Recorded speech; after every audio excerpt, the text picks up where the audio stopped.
Welcome to the reading of the Sabbath School lesson for the second quarter of 2022.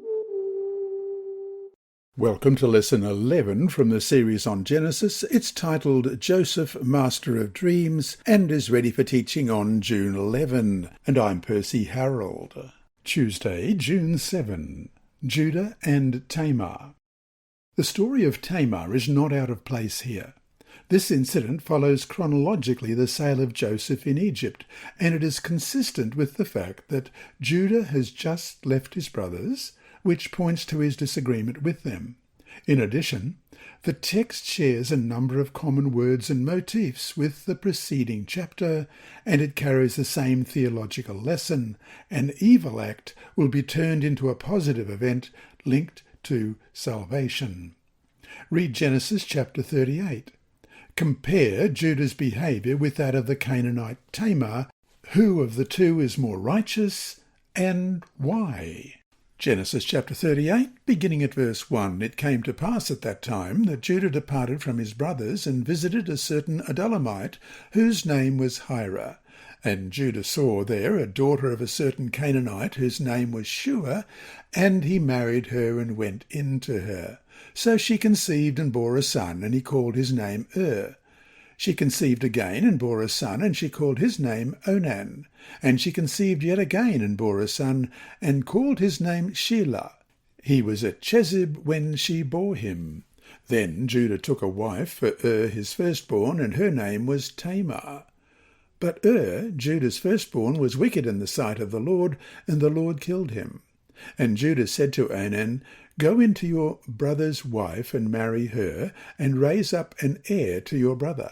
But Onan knew that the heir would not be his, and it came to pass, when he went into his brother's wife, that he emitted on the ground, lest he should give an heir to his brother.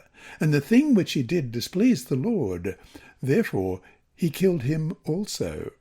Then Judah said to Tamar, his daughter-in-law, Remain a widow in your father's house till my son Shelah is grown. For he said, Lest he also die like his brothers. And Tamar went and dwelt in her father's house. Now, in the process of time, the daughter of Shua, Judah's wife, died, and Judah was comforted and went up to his sheep shearers at Timnah, he and his friend Hira the Adullamite. And it was told Tamar, saying, Look, your father-in-law is going up to Timnah to shear the sheep.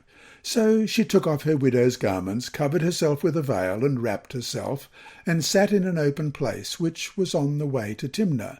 For she saw that Shelah was grown, and she was not given to him as a wife. When Judah saw her, he thought she was a harlot, because she had covered her face. Then he turned to her by the way and said, Please let me come in to you, for he did not know that she was his daughter-in-law. So she said, What will you give me that you may come in to me? And he said, I will send a young goat from the flock. So she said, Will you give me a pledge till you send it? Then he said, What pledge shall I give you? So she said, Your signet and cord, and your staff that is in your hand. Then he gave them to her, and went in to her, and she conceived by him.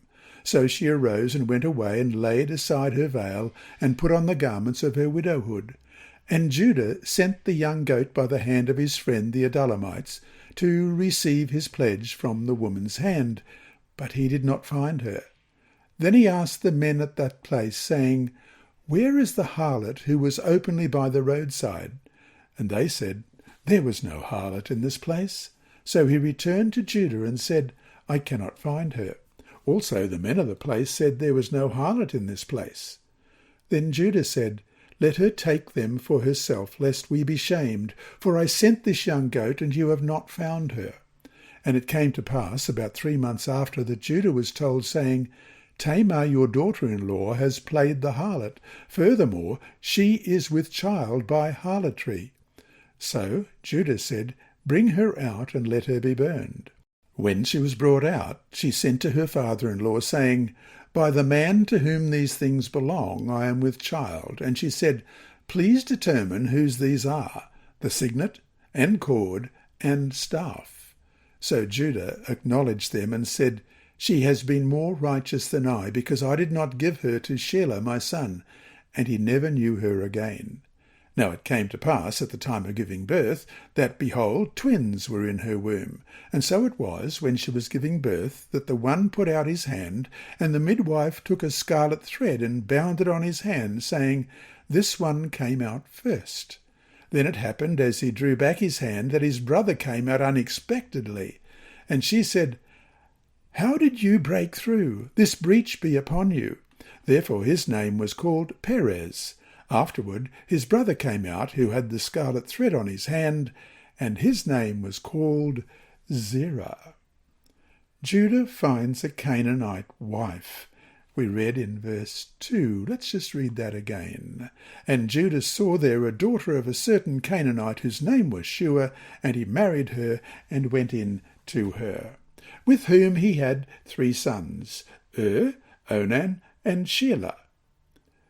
Judah gives the Canaanite Tamar as wife to his firstborn, in order to ensure proper genealogy. When and Onan are killed by God because of their wickedness, Judah promises his last son Shelah to Tamar.